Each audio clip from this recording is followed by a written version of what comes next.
In Mexico, CIMIT operates several projects focused on achieving resilient agri-food systems. We implement these projects through the locally embedded innovation hubs.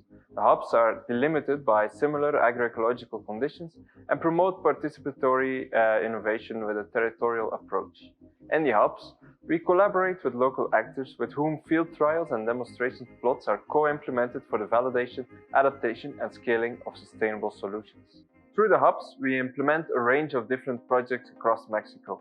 In these projects, we notice that pest management is an area where farmers lack the necessary knowledge to switch to sustainable practices, even though they are willing to. Pests are generally controlled using toxic pesticides, applied using backpack sprayers with only the most basic safety precautions. In Mexico, the most important pest in maize is fall armyworm, although other pests, mainly other caterpillars and beetles, can also cause serious crop loss. Our focus has therefore been on fall armyworm management. CIMIT is not specialized in pest management, so to integrate improved pest management practices in our projects, we looked for collaborators with the necessary knowledge. Together with these collaborators, we have promoted agroecological pest management, or APM, in which pesticides should only be used as a last resort. An important collaborator has been the Mexican Agricultural Research Institute, INIFAP. They have several experts on APM and developed methods to control fall armyworm using pheromone traps. While pheromone traps have been used before to monitor populations, our collaborators found that using 4 traps per hectare, it is possible to reduce the population sufficiently to reduce ovipositions so that you can reduce the presence of fall armyworm larvae in the field. With the traps, insecticide use can be reduced and in some cases even completely eliminated. These pheromone traps have been widely used in our project and have proven especially popular with smallholder farmers, although the availability of pheromones may be a limiting factor on the uptake of the technology.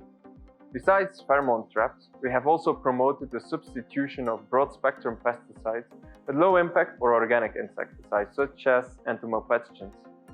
Monitoring of pests is also an important aspect, as many farmers apply insecticides when they observe insects, even if these are not damaging the crop.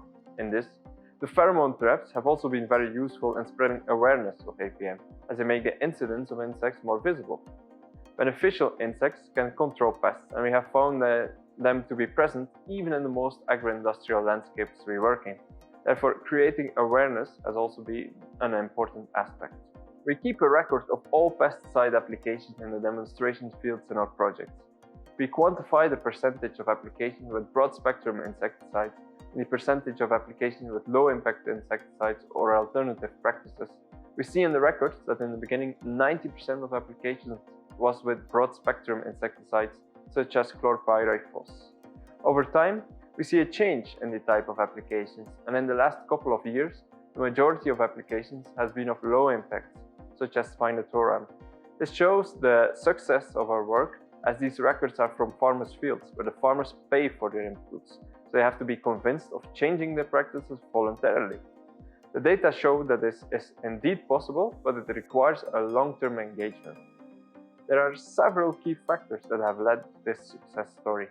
Most importantly, the collaboration with a wide range of actors and to integrate their knowledge and experience into practical management practices, which were then implemented, validated, and promoted in the field. Rather than discouraging pesticide use, we offered proven alternatives to the farmers.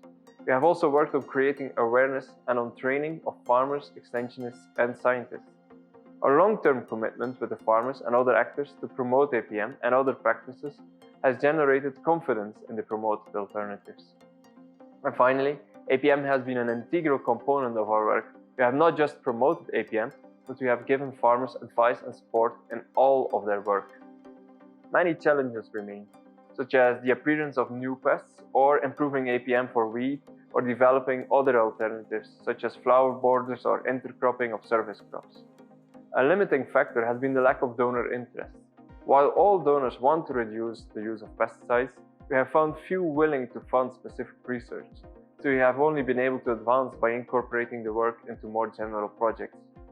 Next steps in this work could be to scale up the work in maize in Mexico, expand our work into other crops such as wheat, barley, or beans, or to have a more agri-food systems approach, and also to apply the lessons learned in Mexico and other countries with similar cropping systems.